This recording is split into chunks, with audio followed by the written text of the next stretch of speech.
Welcome to the podcast Beyond the Ballot, a Lone Wolf production. This is where we showcase local politics by providing a platform for candidates and elected officials. Today's episode is sponsored by Chairman Fannin of the Carmel Republican Committee. Want to make a real difference in Carmel and Mahopac? Join the movement shaping your hometown's future. Follow the Carmel GOP on Facebook to stay informed, get involved, and help strengthen the Republican voice right here at home. So I'm proud to introduce our guest for today's show, Michael Carazzi, the town supervisor for Carmel. Welcome to the show. Oh, thank you so much for having me. It's a real pleasure. So let's start with your personal background. How long have you lived in Mahopac? And I'm assuming you raised your family here. And what do you think makes this area so special? Oh, yes. Thank you so much. So I grew up in Lake Carmel, went to Carmel High School. My wife, Doreen, and I raised 5 wonderful children here in Mahopac. We currently live in Kirk Lake, which is where she grew up, 4 generations of rights in that neighborhood. My children all graduated from Mahopac High School. I notice you're saying it like that. That's the correct way of saying, I can't say it that way, Mahopac, Mahopac. Well, my old friend and former police chief, Greg Amato, who was a big historian, he has passed from cancer, God bless him, but he would correct me, and also Mr. Cole up in Carmel would be the proper way to say that. Stop saying Mahopac. I said Mahopac for the whole time I've been here since '86. So I've been living here since I moved to Mahopac, in like '87 or so. Wow. So we've That's been a here. long time. We've been here quite a long time. So the kids have all graduated college now. The little one has one more year to get her bachelor's, but she has an associate's now. And so what makes this place wonderful? Just look around. The natural beauty, all the recreational activities. It's just a great place to raise your kids. It's safe. I can attest to that, as I can tell you that just besides the newspaper, just from being in the police department all those years, I know this is a safe place. It's got great people. And one of the big things to me, and I've said it many times, even when I was chief, of all the things, the tragedies, the disasters, the things that have happened to families in our community, in our town, everybody rallies around them. The amount of love that comes from people and support. And sometimes, you hear people badmouth us. That a lot of things happened back there with the Mount Vernon thing and all. It's all nonsense. It's all, social media nonsense and noise. This is a great place to live. It's a great place to raise your family. And, I encourage other people to come here. The only bad thing is the taxes, which we have to work on. But yeah. So you briefly said that it's something with the police force. So before you were town supervisor, what did you do professionally? Yeah, so I've spent my entire career in service to the community. So I was a volunteer with the Carmel Volunteer Ambulance Corps. I started as a police officer back in '86 here in the town of Carmel. I rose through the ranks, sergeant, lieutenant, chief, and moved up now to town supervisor. And really, I'm going to sound like silly, but you get like a tingle. Like there's a feeling that you get when you help people. If you've ever done something not for yourself, but you've done it to help another person, that feeling, beyond the love that you have for your spouse and your children and your friends and family, there's nothing like that feeling of helping people. It's like more gratifying to help someone. It's so much more gratifying. And I know it's hard to tell people that because people think that money is their thing, but I've got so much to be blessed for. I have a wonderful family, wonderful children, lovely wife. I had a great career that went, as far as it could go in the town of Carmel Police Department. And so giving back and doing things for the community, that's all I know. But, my wife says that when the things are, going poorly in this political realm, she's like, but you love doing this. I don't love being a politician. I don't like speaking in public. I don't make speeches. I try to make them really small because, I've been to so many political things and it's like, what are they talking about? Like, shut up.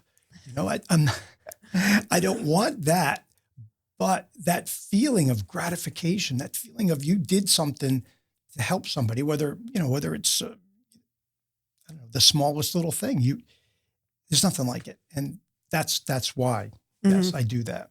So how long have you been the town supervisor for Carmel? So this is going to my 4th year. So I did two-year terms. Is there a term limit? No, there's no term limit. I talked about that when I first ran the first time because, the person was in for 14 years. And now that I've been doing it, I see why there's no term limits, because it's hard to get good people to do it. So you're just going to push somebody out, and who's going to run? So, if someone's doing a good job, I would support them continuing. So you touched on having a sense of gratification for serving. So that would have been my next question. What caused you to initially run for town supervisor? Was there like a specific motivation for you to run and to run for another term? Yeah, so sorry that I ran on. So selfless acts and all that do give me gratification, and it's that's part of it. But more importantly, that I realized when I was the police chief doing the budget and doing everything, that this level of service, the town, it's not sustainable without a tax base. So we need to fix the infrastructure. We need to attract commercial business, because otherwise what we have is all the costs of the parks, of the police, of highway. It all falls on us, right? The taxpayer, like the homeowner. Yeah, it's not sustainable. It's just not sustainable to go like this. And so the previous boards, they would do zero tax increase. They would do all these things to get reelected. I was going to say they were probably super popular by doing that. Yeah, they kick the can down the road, spend all the money to keep the taxes low. But if in your own house, if you didn't have enough money, so you don't go to the movies, you don't go out to dinner, you don't buy expensive things, okay, that works. But at some point, you have to get another job. So the town doesn't get another job. The town has to fix its infrastructure and attract business. You look at how many businesses are closed, like up in Carmel, there's got to be 14 open storefronts. Right. Now, some people say that's because the rent's too high. Right, like the cinema just closed, right? Yeah, so what is the answer for that? The town can't regulate a landlord to lower his price. You have to make it attractive, that it's a destination, that people want to come here, that businesses want to thrive here. You need to help the businesses. Right. So that's part of it. Is I saw the fallacy of for instance, Memorial Day, we just had the parade, and as chief, I'm marching down the street with the politicians back 8 years ago, whatever, all the way back. And I'm talking about, these empty businesses. They're empty because there's no parking. We need parking, because without the parking, then the businesses don't thrive. When without the business, there's no tax. And I was saying, we could have really nice apartments. Like, I could see my kids living here in a nice apartment, or kids like that. Like, why did they go to White Plains or Stanford? When you have this beautiful lake, you have everything here. It's such a nice town. And then a coffee shop, or there was some nice boutiques, if you remember, like downtown, that went under like in a minute, because there's no parking, there's nobody shopping there. So, the politicians at the time, well, how would they get to White Plains to their job? There's a bus that picks you up and takes you to White Plains. There's a bus. Is that the B line? There's a Westchester bus comes and takes you. You can go on the bus. There's a bus that the county of Putnam pays for that picks you up and takes you to Croton Falls train station. So, and they looked at me like, really? Like, how do you not know that? What rock are you living under that all you think about is, how do I get reelected? Like, it's mind-boggling to me. So there's so much that we could do. We have so much potential, but it's not being achieved because no one is putting in the time and effort to fix the problems that we have to bring in business. Once again, runs into my next question. As a town supervisor, what are your responsibilities, and how do they differ from a council member? So the town supervisor is the one that is responsible for the day-to-day, like the the CEO And of the town. it's a full-time position, right? Full-time position. You're running. You're like the town manager. You have to prepare the budget. You're responsible for payroll, for expenditures, for revenue. You're the one that deals with the county, the state, the feds, and you're just a voting member. It's not like the president or a village mayor where you have veto power. You're just one more member of the board when it comes to voting. And so the council people, they're responsible for the policies and for voting on the laws and representing the town. So it's the supervisors has a lot more work day to day, and the council people, they're a part-time position, the council? Yeah. Okay. Yeah. So my next question is, as town supervisor, what are some of the accomplishments you're most proud of? So I would start with the secondly most recent is this tax sharing thing. Mm-hmm. So the town has been looking for sales tax sharing from the county as far back as I can remember. So Westchester, other counties share the sales tax. Putnam refuses to do that. So now, thanks to Kevin Byrne, our wonderful county executive, and the 8 other officials in the county, so the 6 of us, the 6 supervisors, the 3 village mayors, which is bipartisan, everyone's not on the same party. We were able to get together, come to an agreement on how we should share sales tax with Kevin Byrne, and we were able to get the legislature. Thank you so much, legislature, for approving this. So now the town will get anywhere from 900,000, maybe even $1 million, depending on how that goes, to down to 500,000, probably the least amount if it's a bad. And that was based on population? It's based on population because we're the biggest town, and we also have the most road mileage. And this is a tremendous thing because every single thing is on our backs, the homeowners and the commercial businesses. Like it's all sales tax. This at least is a value-added tax, a consumer tax. So, for instance, now it's just the 2 of us, although we have the 2 children living at home still. Our bills are much less than when there was 5 kids with sneakers and backpacks and all that stuff. So we're paying the same property tax with 5 kids in Mahopac School District, right, as we are when we now have no children in the school. So it's really, you're getting, if you're a consumer and you're buying a car, you're paying a tax on that. I see that as a fairer method for that. Also, there are so many things that were on the table, like construction, things that needed to be done that weren't getting done. So, I did a video on my Facebook about the Stokeham Avenue Bridge, which they just were doing borings, which is they go and a machine takes out cores to see, do they have to do pylons? So that dangerous bridge, narrow bridge, was like that for decades. And the previous highway superintendent, Mike Simone, asked, can we do something with this? I saw pictures from 2010 that they took of this and nothing. So I've got that going forward. We were able to get grant money, like $360,000 to do this project, to straighten that out, to make it wider, to make it safer.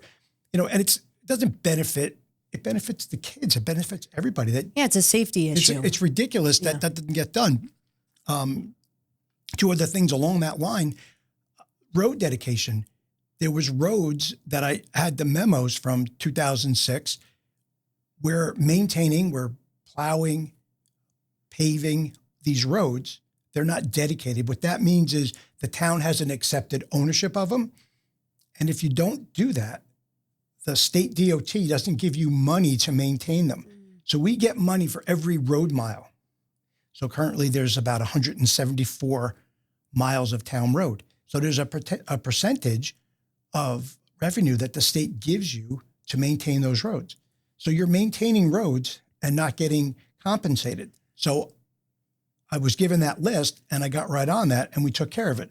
The double poles is a thing.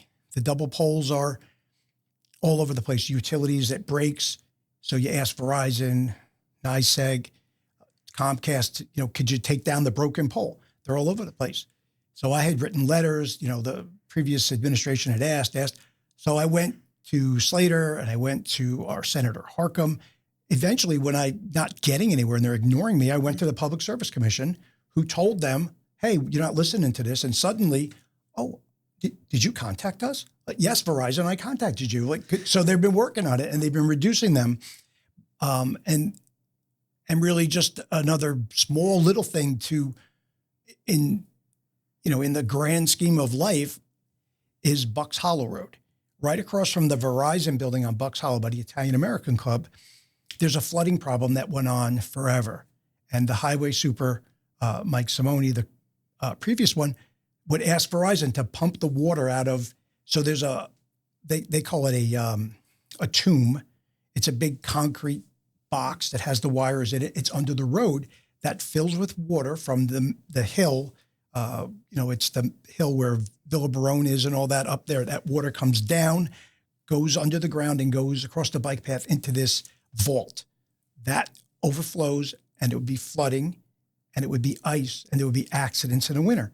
So I came into office and this is still going on. And I asked them and they pumped it again. I said, can't you fix this?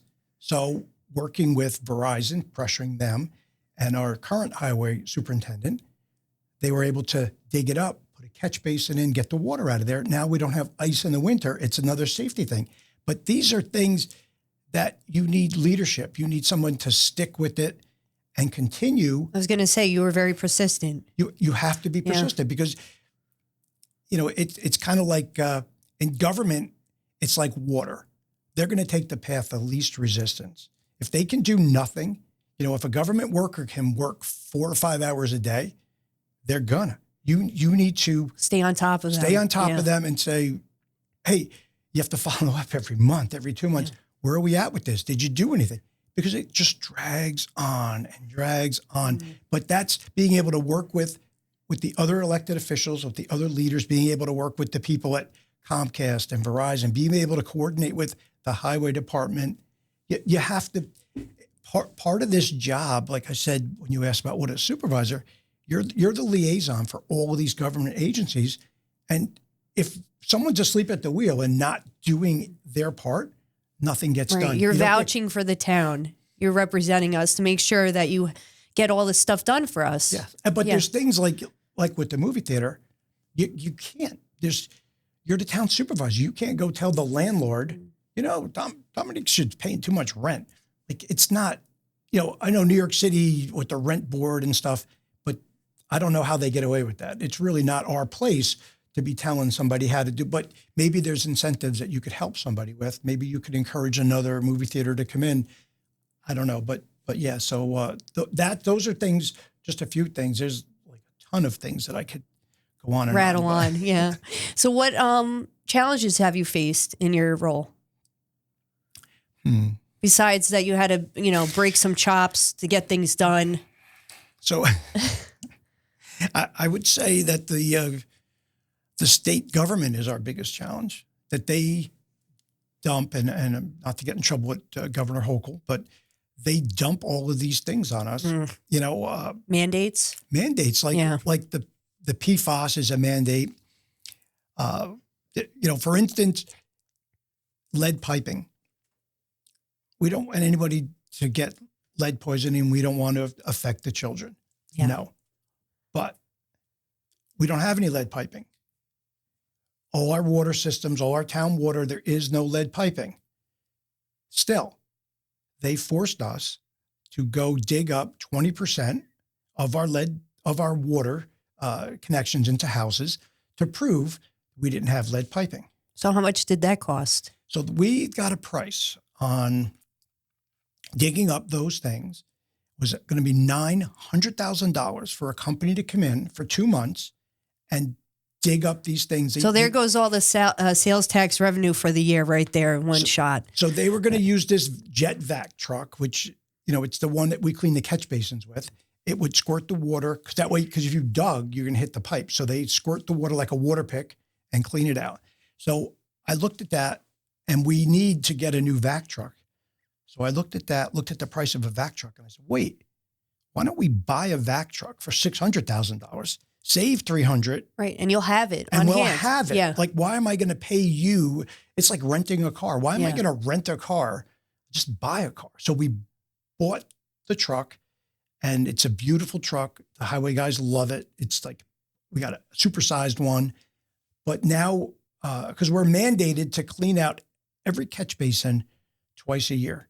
It's a ridiculous mandate that we can't ever achieve without hiring like 10 more highway workers and another vac truck. All of these things, and it's a wonderful thing. And I'm not saying I want Right. bad things. But you're saying we don't have it in our water supply anyways, so we have to do it The regardless. lead we didn't have. Yeah. But it's, if you want to ask us to do something, then give us funding for it. Right. Like at least half the funding. Yeah. So if you're reelected, do you have any other goals or ambitions that you would like to see for the future of Carmel that you haven't accomplished in this term? So fixing the infrastructure is so important. When I came in to office, there's this grant called New York Forward, where you get $8 to $10 million to fix up, to revitalize, to do different things. So when I came in, we did with recreation, we made our own drone video, we made a presentation. We were able to get to this New York Forward to the finals. And it's so secretive. You can't tell anybody you made the finals. It's a whole thing, when it's going on. We made it again. Now we had a new grant writer. The new grant writer got us again to the finals. And what in this last round, they asked all the business people what projects do they have and all that. But my main goal in this New York Forward is the two hamlets. First, the hamlet up in Carmel. There's Fowler Avenue, if you know it. It runs behind Route 52, behind the main street by 301. I see that as you've been to Cold Spring. Mm-hmm. I see that we could make that street like Cold Spring. It could be, there's apartments already there in commercial, but it's not that walkable, lovey thing. It could be like boutiques. It could be like wonderful. a quaint town. You could that make would be nice. Fowler like that if you had money to put in parking, because there's no parking. Mm. And then Mahopac, you have the lake. And at the lake, you have all those things, the farmer's market, the night at the piazza that the Head American Club does. There are so many events, Halloween events, Christmas events. So you have that draw. And like I said, if you had beautiful apartments above some of the commercial there, mixed use, then the stores would thrive, the restaurants would thrive. You would bring revenue, commercial revenue into the town, which would help us sustain everything. So in New York Forward, I want to revitalize downtown. I would like to connect the bike path to downtown. Now, if you see people ride their bicycles, they go down the steps at the old Spain building. It should connect, really over there by American Legion. There should be a ramp. I would like to buy a piece of property against that, where Freight House, which is sad that Freight House is gone, but right after Freight House, there's a yard there where they park construction equipment. That could be a beautiful parking lot. Yeah. Right downtown. We have the crosswalks already. So part of my vision for town is connect the neighborhoods. We don't have any sidewalks, any bike lanes on the roads. Like I just saw this a few weeks ago, right around Memorial Day, a whole bunch of little kids, like 8, 10 years old, riding their bicycles in town. And I was like, oh, when I was a kid, we would ride our bikes into town all the time. But now it's dangerous because, there's so much traffic and all that. So I would like to get the New York Forward money so that we could fix our infrastructure, so that we could put in parking, so that we could have sidewalks, connect the neighborhoods. This could be such a wonderful place to live. It already is great. It could be even more spectacular. Yeah, that sounds really great. Drum up some business. It becomes sort of like a destination for other people to come. Yes. It would be a really nice thing to do. That sounds great. Really. Yeah. And then the farm also, like the Fable gentleman, we've been trying to get him into the spot where the old Mahopac farm was. We're working on that. And also where Airport Park, I would like to revitalize that farm because I envision it's all that wetland could be pumpkins. A pumpkin patch would be like, why do we have to go to Outhouse Orchard or somewhere else out of town to do pumpkins? Right. It would be really nice to have, like you have little ones. They would love that, to go in town to do that. Definitely. That's a great idea. I just want to take a moment to kindly thank the sponsor for today's episode, Chairman Fannin of the Carmel Republican Committee. Want to make a real difference in Carmel and Mahopac? Join the movement shaping your hometown's future. Follow the Carmel GOP on Facebook and stay informed. Get involved and help strengthen the Republican voice right here at home. Okay, so this question has been marinating in my mind a little bit for some time. So as I drive around the area, I've only noticed a handful of your Carazzi reelect signs. What is the reasoning behind this? So I stumped you. I'm trying to use the right word. So it's PC. the general practice. So if you go back to my old position and this one now, we get complaints year round about signs and sign pollution, and there's signs everywhere.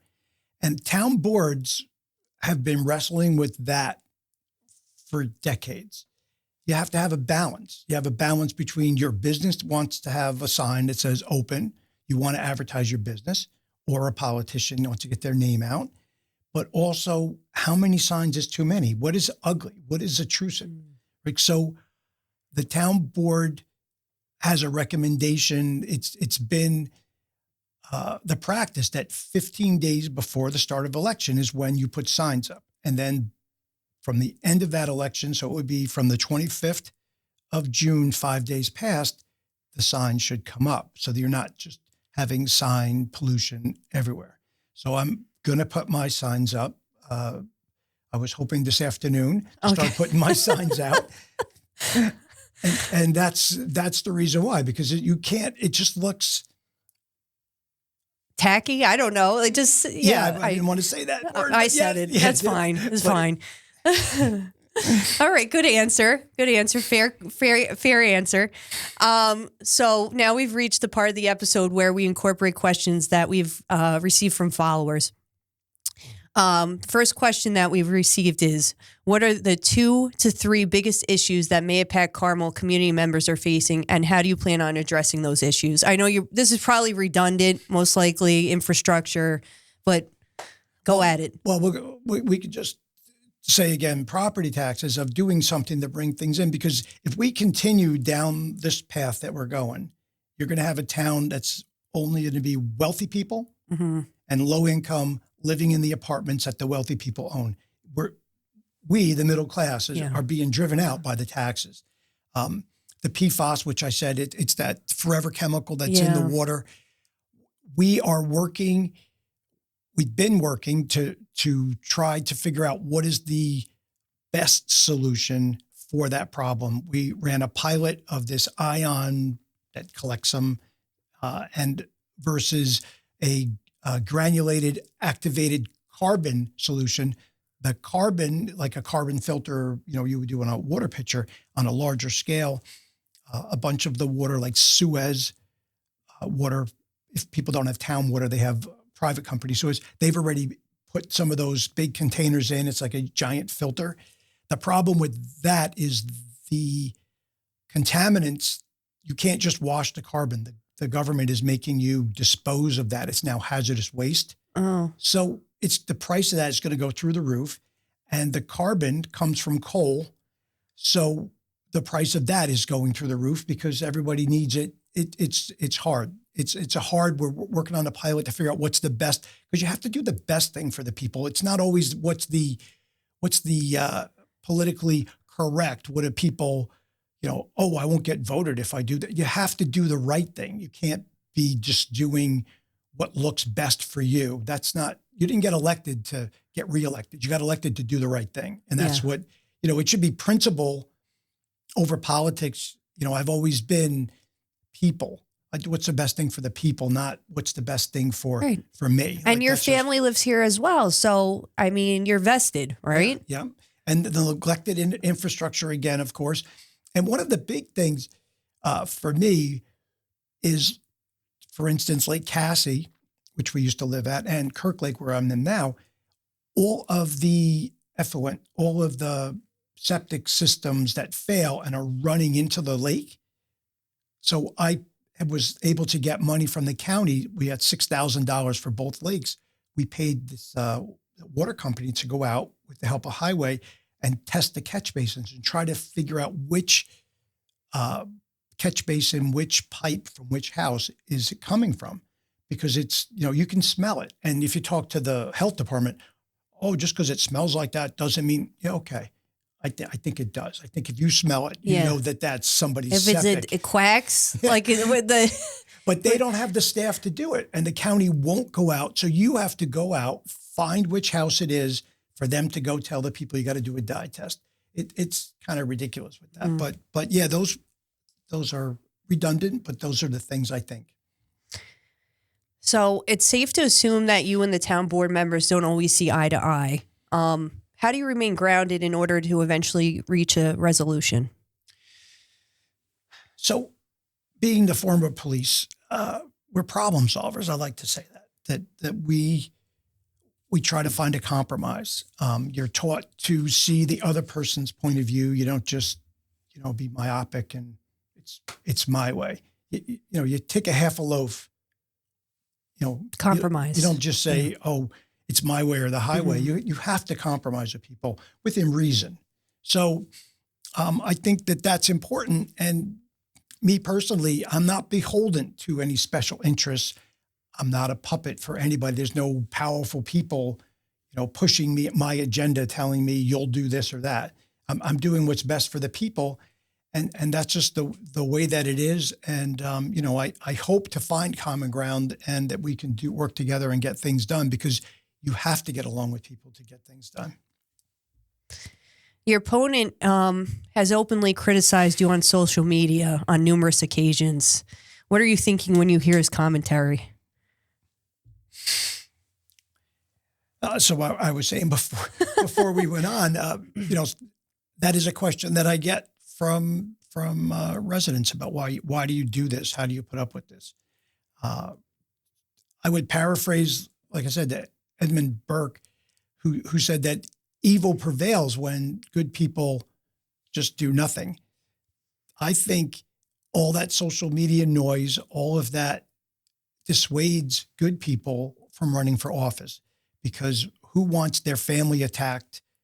Who wants, people to say misinformation and say twist things and say bad things about them? And I get that.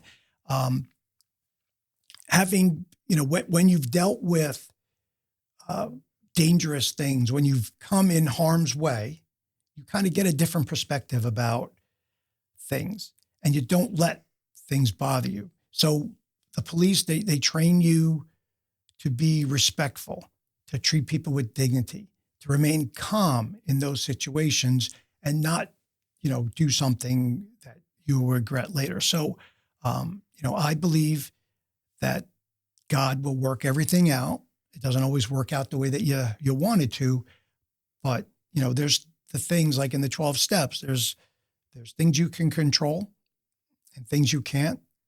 And so it's how you respond to these adverse or this social media noise.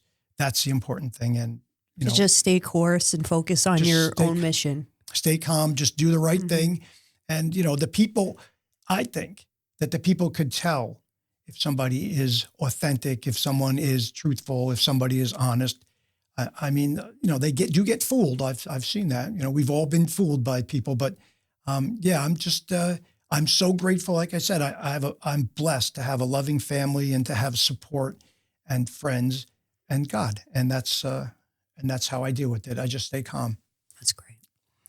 So in the past year, when the community of Mahopac and Somers were fighting against the proposed battery facility, there was an attempt from the state to override local decision-making. And most recently, you submitted a letter to the Attorney General, Pam Bondi.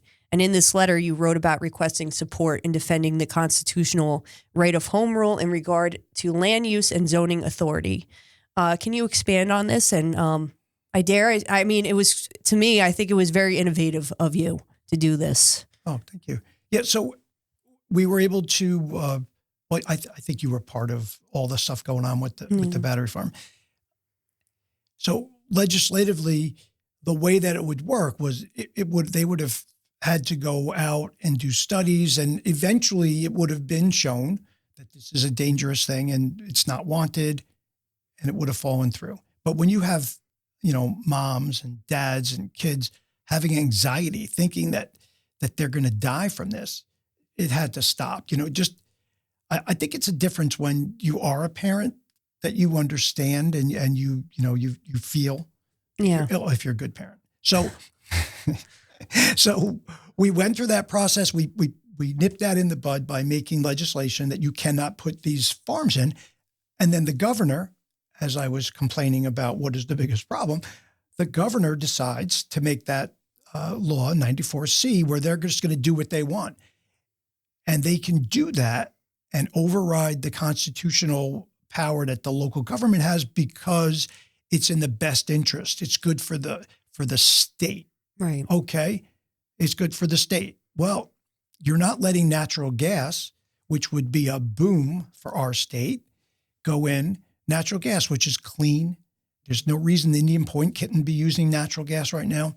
So my argument is you can't do both sides of that. You can't argue that natural gas is bad for climate and then say that the batteries that could potentially pollute the watershed if they were to go on fire and all that runoff. But in the short term, that soot and that smoke and all those houses within 5 miles of that are going to be contaminated. That's okay because we care about the environment. They're just duplicitous. And so that's the argument, is it's unconstitutional. And I saw that Pam Bondi went after New York State and other states for saying that the oil companies, because of climate control, that we're going to make them pay us money, which, they went after tobacco. Yeah, I could see that. But it's hard to make that argument. Yeah, it's very hypocritical, It doesn't make any sense. I mean, and what we missed was the reason. So what was the impetus for this? The impetus was we asked for Lee Zeldin's office, the EPA, to step in and tell them that this is ridiculous. Don't let them, force batteries on us. Right. And I had received the letter when we did the Bondi letter a couple of days later. We had received a letter response from our February 18th request from EPA telling us, yeah, we can't help you. So, okay. Here you go. Persistent once again. Yes. Okay, then I'm going to contact this person. Yeah. I'm going to keep moving forward. Yeah, we're not going to stop. Yeah. We'll just keep coming at you. And, isn't that how you win, though? You just have to stay in the game and keep your head and just keep plowing along. And, and I think that's the best practice. way. Yeah. Yeah. Is just stay calm and okay, we'll fight you a different way. Just find another way. Yeah. Yeah. Absolutely. Before we conclude this episode, are there any other campaign talking points or a final message that you'd like to share? I would just say that for the past 3 years, I've worked to improve, the quality of life for our residents here. And I'm going to keep doing that. And I've been committed throughout my entire public life to care about the people. And like I said, I'm not beholden to anyone. You're not going to see my signs up in somebody's yard that's, not good. I'm going to fight my fight, and I am my own person. And, maybe I may say something that I shouldn't, but, we all We're humans. Sometimes, but I try not to, but I have an ex-cop potty mouth, and it's just the way it is. Yeah, but it's refreshing. So is there a website that people can visit to read more about your campaign or sign up to volunteer? I just have the Facebook spot.